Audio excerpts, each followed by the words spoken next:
Bonjour à tous, ravi de vous retrouver pour Express Orient. Au sommaire, cette semaine, en Israël, Benyamin Netanyahou menacé alors que le pays se retrouve dans une nouvelle impasse politique. Les élections législatives placent à égalité le Premier ministre sortant avec son rival Benny Gantz. Les attaques de drones contre des installations pétrolières en Arabie Saoudite, ces avions sans pilote et bon marché ont bouleversé les rapports de force dans les conflits au Moyen-Orient. Café, concerts et soirées électro, la jeunesse irakienne affirme son désir d'émancipation à travers la musique, et cela en dépit des menaces sécuritaires et du poids des traditions. Le Premier ministre israélien Benyamin Netanyahou et le dirigeant centriste Benny Gantz arrivent au coude à coude selon les résultats quasi définitifs à l'issue des élections législatives. Pas de vainqueur donc, seule certitude, la liste unie des partis arabes arrive en 3e position et pourrait s'imposer comme une nouvelle force politique à la Knesset. Pour eux, l'annonce des résultats sonne presque comme une victoire. Réunis à Nazareth pour fêter leur percée, ils se mettent à espérer que Netanyahou sera battu. Nous sommes satisfaits parce qu'il ne pourra pas former de gouvernement. Et que maintenant, il est dépassé par les événements. La liste arabe unie redevient la 3e force politique du pays. Et si elle exclut toute discussion avec Benyamin Netanyahou, elle ne ferme pas la porte à des négociations avec Benny Gantz. En avril dernier, les 4 partis arabes n'avaient pas trouvé d'accord et s'étaient présentés sur 2 listes différentes, obtenant un score décevant. Un total de 10 députés seulement. Cette fois-ci, les leaders se félicitent de leur stratégie d'union. Nous sommes très contents d'offrir un cadeau à notre peuple, un cadeau au peuple palestinien. La liste unie profite surtout de la mobilisation des électeurs arabes, beaucoup plus nombreux qu'en avril où moins de la moitié s'étaient déplacés. La stratégie de Benyamin Netanyahou, qui pendant les derniers jours de campagne et même mardi, le jour du scrutin, avait agité l'épouvantail du vote arabe pour tenter de mobiliser ses propres électeurs, aura peut-être produit un regain d'intérêt dans l'électorat de la minorité. J'ai voté pour la liste unie parce qu'aujourd'hui les Arabes font face à un rejet dans ce pays, que cela vienne d'en haut du Premier ministre ou bien d'en bas du plus jeune membre des partis de droite. La minorité arabe fait face à des attaques sans précédent. Un peu plus d'1,8 million Arabes ont la nationalité israélienne, soit 20% de la population. Depuis la création de l'État d'Israël en 1948, ce n'est que la 2e fois qu'une liste unie cherche à rassembler leurs votes. La première fois, c'était en 2015. Et l'Union avait déjà réalisé une percée avec 13 sièges. Les récentes attaques de drones contre 2 installations pétrolières saoudiennes ont ravivé les tensions entre Washington et Téhéran. Les rebelles Houthis du Yémen les ont revendiquées, mais le gouvernement américain pointe du doigt l'Iran. L'Iran qui dément tout lien. Les dégâts infligés par ces attaques aux drones sur les infrastructures d'un pays richissime comme l'Arabie Saoudite mettent en avant la nouvelle menace que représentent ces engins artisanaux. Un drone kamikaze qui explose dans le ciel yéménite et décime un rassemblement militaire. Un autre, équipé de charges explosives qui sèment la panique au Venezuela. Acheté sur Internet pour quelques centaines d'euros pour être transformé en arme de combat ou fabriqué de toutes pièces avec des éléments bon marché disponibles dans le commerce, ces drones artisanaux font évoluer la guerre. Ils sont aussi le nouveau visage de la menace terroriste. Un événement illustre parfaitement la montée en puissance de ces nouvelles armes. Début 2018, l'armée russe présente à la presse les restes de ces drones. Quelques jours plus tôt, dans une attaque coordonnée, 13 appareils ont pris d'assaut 2 bases russes en Syrie. Une escadrille de drones artisanaux faits de bois et de scotch, assez pour tuer 2 soldats et provoquer d'importants dégâts sur des avions de chasse, affirment plusieurs journaux russes. Une arme redoutable, conçue pour tout au plus quelques milliers d'euros, estime cet expert. C'est un drone très basique. Le moteur et les hélices peuvent être achetés sans problème sur Internet ou dans une boutique. Le reste, c'est un peu de bois, du plastique et une simple pièce de métal. Avec moins d'1 mètre d'envergure, voilà une arme qui transporte jusqu'à 8 bombes. Ces dernières années, la Syrie et l'Irak sont devenus le terrain d'expérimentation de ces nouvelles armes.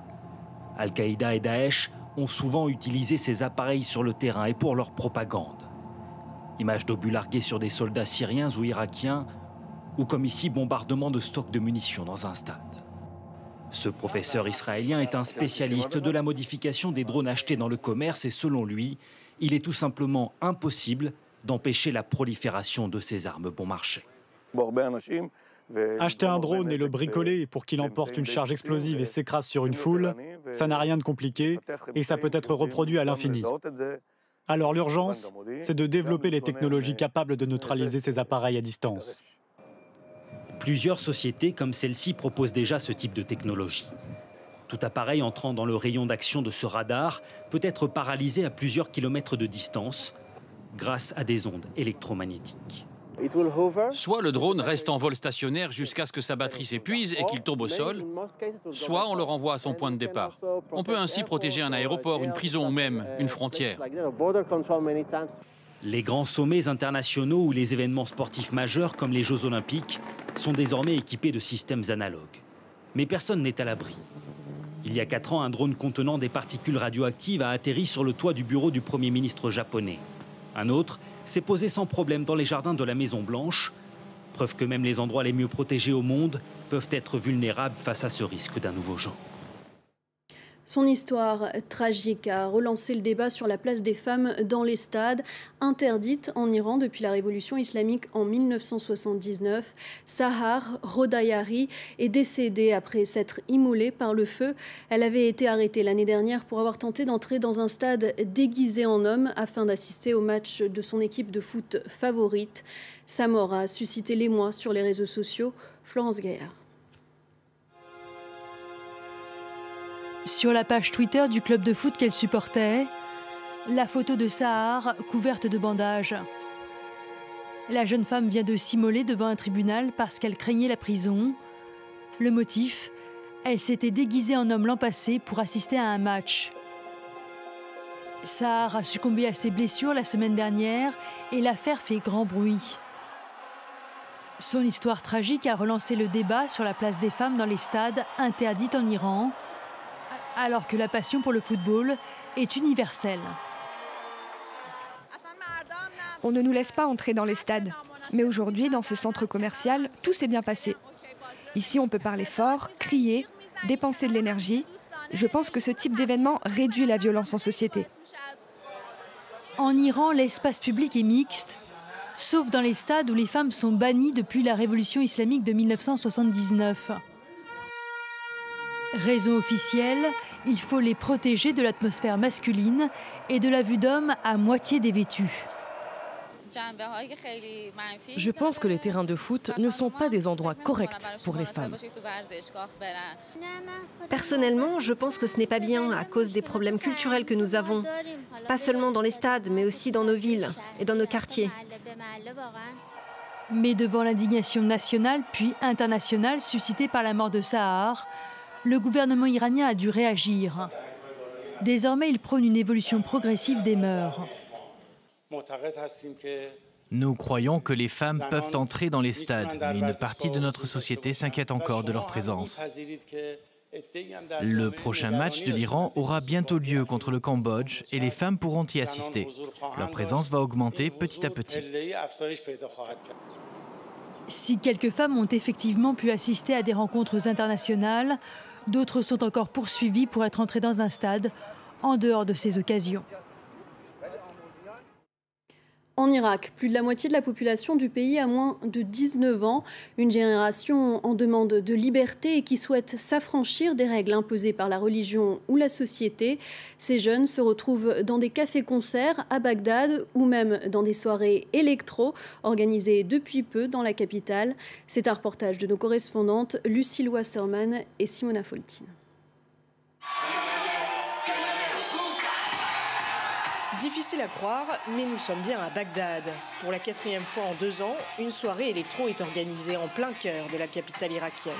Ce soir, près de 1300 personnes participent à l'événement. C'est génial, c'est la première fois que je vois ça à Bagdad. Il y a beaucoup de soirées ici, on y participe, mais des fêtes comme celle-ci, non, jamais. À l'initiative de ces soirées électro, Riot Gear, un collectif de jeunes Bagdadis. Leur but, promouvoir une autre image de l'Irak à travers le monde. Un pari loin de faire l'unanimité dans ce pays très conservateur. Régulièrement, ses membres font face à des menaces. C'est un défi d'organiser ce genre d'événement.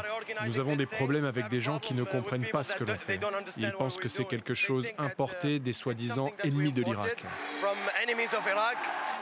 Face à ces intimidations, la sécurité de l'événement est donc une priorité selon eux. On utilise l'argent gagné pour embaucher notre propre service de sécurité. Et les forces de sécurité irakiennes sont également à l'extérieur du bâtiment. Ces soirées restent encore très marginales, mais sont de plus en plus demandées par les jeunes Irakiens. À la recherche de nouvelles libertés, ils se retrouvent plus régulièrement dans des cafés-concerts à Bagdad, comme ici, au café Al-Fessalia. Dès le début de soirée, des jeunes, filles comme garçons, y viennent pour se détendre, jouer aux cartes ou encore écouter des concerts de rock ou de folk.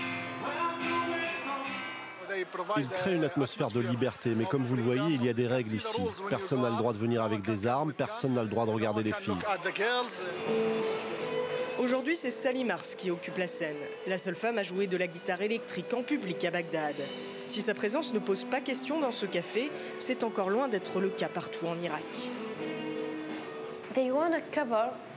Les Irakiens veulent cacher les femmes, les laisser à la maison et les garder loin des regards, loin des gens.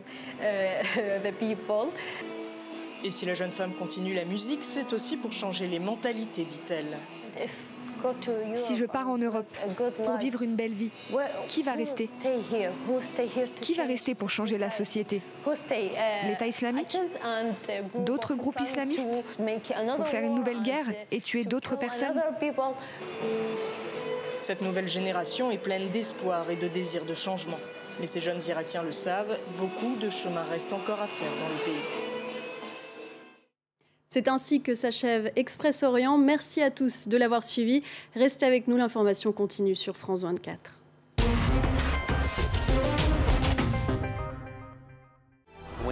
Quand il était dans une prison israélienne, il s'est affilié avec le Hamas. Parce que dans le système carcéral israélien, tout le monde doit s'affilier d'un côté ou de l'autre en fonction de ses opinions politiques. C'est une forme de réseau. C'est comme ça que ça se passe. Et simplement à cause de cela, il a été arrêté. Aujourd'hui, je ne vais nulle part. Vous voyez ce que je veux dire? C'est pour ça que la liberté d'expression, le fait de pouvoir donner mon opinion, ça m'est complètement étranger. Bien sûr qu'il n'y a pas de liberté d'expression ici, mais je n'essaie même pas de participer au débat. Reporter le doc sur les frères ennemis en territoire palestinien. Un document saisissant sur la lutte de pouvoir entre le Hamas et le Fatah, à ne pas manquer sur France 24 et France24.com.